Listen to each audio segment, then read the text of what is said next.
Hello students, I am Prafull Shandilya, UPSC mentor. आज हम UPSC के जो प्रिलिमिनरी एग्जामिनेशन को ध्यान में रख के हम इंडिया ज्योग्राफी में भारत के बॉर्डर्स के बारे में पढ़ेंगे। भारत की सीमाएं, बॉर्डर्स। तो भारत के जो बॉर्डर्स हैं वो दो प्रकार के हैं, आप जानते होंगे। एक स्थल बॉर्डर है, लैंड बाउंड्री, ये आप देख रहे हैं, ये लैंड बाउंड्री है। ये यहां से लेके ये गुजरात से शुरू होके ये पूरा का पूरा यहां तक जाएगा, बंगाल तक। और दूसरा है क्या, समुद्री सीमा। ठीक है, मैरीटाइम बाउंड्री, समुद्री सीमा मैरीटाइम बाउंड्री है। ठीक है, तो इसको हम देखते हैं। तो पहले सबसे पहले इसके लिए हम देख लें कि भारत में टोटल स्टेट्स कितने हैं। भारत में टोटल स्टेट्स कितने हैं? 28। पहले 29 थे, आंध्र प्रदेश को से तेलंगाना जो बना उसको मिलाकर। अब कश्मीर को क्या किया गया है, केंद्र शासित प्रदेश बना दिया गया, तो एक कम हो गए, तो इसलिए क्या हो गया, राज्य टोटल 28 और कुल केंद्र शासित प्रदेश 8। देखिए, कश्मीर, जम्मू कश्मीर से 2 केंद्र शासित बनाए गए, पहले 7 थे केंद्र शासित, 2 केंद्र शासित प्रदेश बना दिया गया, तो कितने हो गए टोटल? 9। लेकिन जो दादरा नगर हवेली है और दमन दीव है उसको मिलाकर फिर से एक केंद्र शासित बना दिए, तो इसलिए फिर से 9 से हो गया 8। ठीक है, तो अब इसमें भी हम देखें थोड़ा राज्यों को। स्थल रुद्ध राज्य मतलब ये लैंड लॉक्ड, स्थल रुद्ध मतलब लैंड लॉक्ड। देखिए 28 जो स्टेट्स हैं उसमें से 21 राज्य ऐसे हैं जिसका बॉर्डर जो है स्थल है, जमीन से जो घिरे हुए हैं चारों तरफ। यहां टोटल 28 में से 21 राज्य क्या है, जमीन से घिरे हुए हैं, जिनकी बाउंड्री जमीन पर है, स्थल बाउंड्री कह सकते हैं, लैंड बाउंड्री है कह सकते हैं। 21 में से 14 ऐसे हैं जो दूसरे देश की स्थल सीमा को टच करते हैं। 14 ऐसे हैं, इधर इस तरफ हैं कुछ, ऐसा करके 14 जो है टोटल दूसरे देश के बॉर्डर पर है, स्थल बॉर्डर पर है, लैंड बाउंड्री पर है। और 5 अंतरराष्ट्रीय सीमा नहीं है जिनकी, 5 ऐसे लैंड बाउंड्री पर हैं जो अंतरराष्ट्रीय सीमा पर नहीं है, मतलब देश के भीतर है। तो 14 इंटरनेशनल बाउंड्री पर आते हैं, 5 इंटरनेशनल बाउंड्री नहीं है, लैंड लॉक्ड तो है, चारों तरफ भूमि तो है, जमीन तो है, समुद्र नहीं है, लेकिन वो देश के भीतर है। और 2 ऐसे राज्य ध्यान रखेंगे जिनके लैंड बाउंड्री और मैरीटाइम बाउंड्री दोनों ही है, समुद्री सीमा भी है और स्थल सीमा भी है, दो राज्य। तो ये देखे 5 ऐसे राज्य जिनकी ना तो समुद्री सीमा है ना तो दूसरे देश की सीमा पर है। ऐसे कौन से हैं 5 राज्य? मध्य प्रदेश, छत्तीसगढ़, हरियाणा, झारखंड और तेलंगाना। तो 5 MP, CG, हरियाणा, झारखंड और तेलंगाना, ये 5 राज्य। 21 में से 5 कैसे हैं?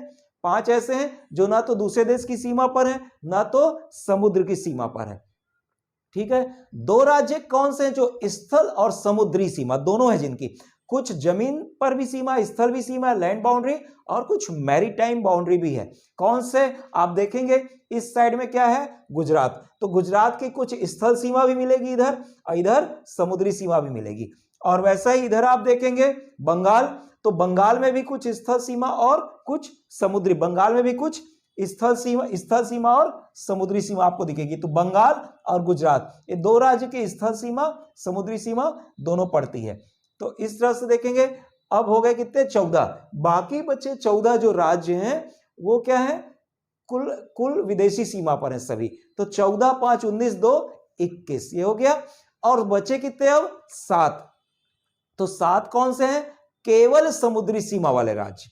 7 कौन से हैं? केवल समुद्री सीमा। ध्यान में रखेंगे, केवल समुद्री सीमा वाले राज्य 7 हैं, लेकिन कुल समुद्री सीमा वाले राज्य कितने हो गए? 7 + 2 9। क्यों? 2 वही थे जो बंगाल और गुजरात को हम जोड़ दें, बंगाल और गुजरात 2 जोड़ दें, समुद्री सीमा स्थल सीमा दोनों, मतलब बंगाल और गुजरात की समुद्री सीमा भी है और स्थल सीमा भी है, इसलिए वो 2 को भी जोड़ दें तो समुद्री सीमा वाले कुल कितने राज्य हो गए? 9 हो गए। ये ध्यान में रखना। स्थल रुद्ध केंद्र शासित प्रदेश, स्थल रुद्ध केंद्र शासित प्रदेश मतलब जिसके चारों ओर जमीन है, याद रखेंगे, चारों ओर स्थल है, समुद्र नहीं है।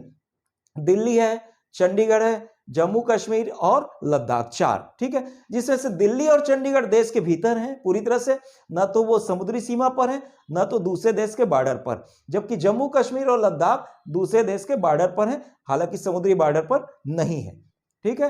तो और ऐसा ही स्थल सीमा वाले केंद्र शासित मतलब यूनियन टेरिटरीज, स्थल सीमा वाले केंद्र शासित कितने हैं? 4, पांडिचेरी, ठीक है, स्थल सीमा वाले ये समुद्री सीमा वाले, ये समुद्री सीमा ध्यान में रखेंगे, समुद्री सीमा वाले पांडिचेरी, दमन दीव और नगर हवेली को मिलाकर 1 कर दिया गया, तो 2 हो गए, और बच गया क्या?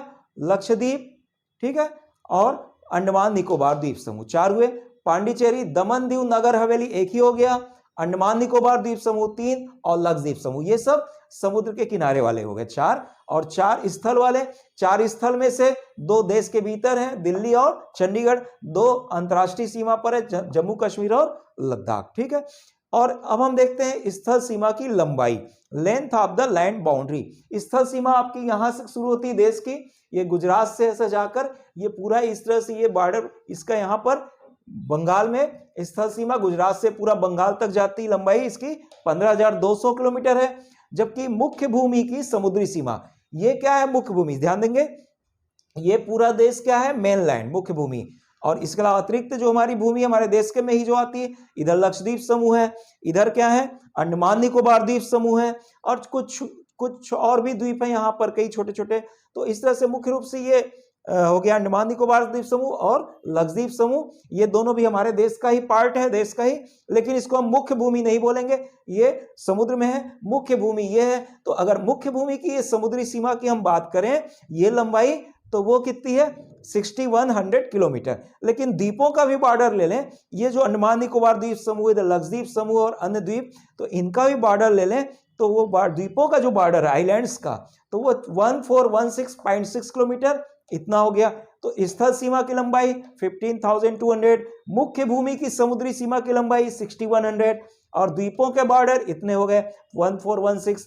तो टोटल बॉर्डर देश का कितना हो गया? संपूर्ण स्थल व जल, मतलब ऊपर में स्थल सीमा, नीचे में जल सीमा, टोटल मिला के 22,716.6 किलोमीटर टोटल बॉर्डर का लेंथ है, स्थल सीमा और जल सीमा।